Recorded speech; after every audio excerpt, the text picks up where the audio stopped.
Alright, we're going to change the rotors today. The rotors are just OE, they're from Napa. I've had good luck with everything Napa, so I'm sticking with them. First you have to get at your lug nuts. Some cars have little caps. Mine, you pry this off. Okay, so you're going to just loosen them just a tiny bit before you jack it up. Otherwise your wheels will be in the air and they'll just spin when you try and pull the lug nuts off. Stick the jack on one of the frame rails. You don't want to stick it on anything that's flimsy or thin.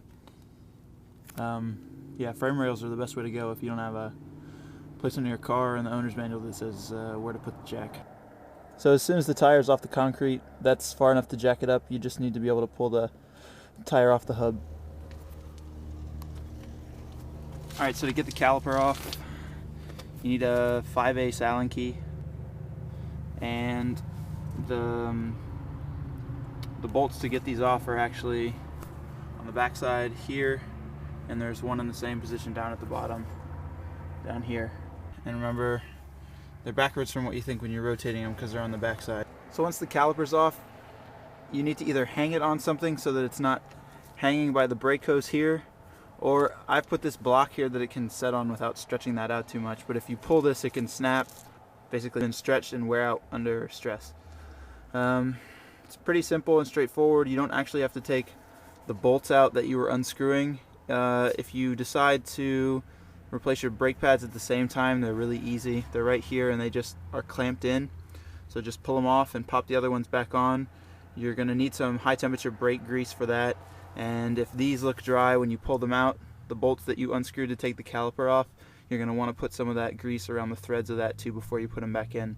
Basically, you just want to keep everything as clean as you can and try and keep like dust and everything out of it. So at this point, once it's off, the disc is just free, so you just pull it towards you and you replace it with the other one.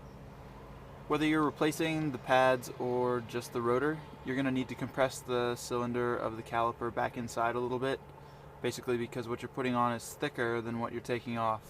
So to do that, I'm going to use a C-clamp and a couple blocks of wood. So the C-clamp's on either side.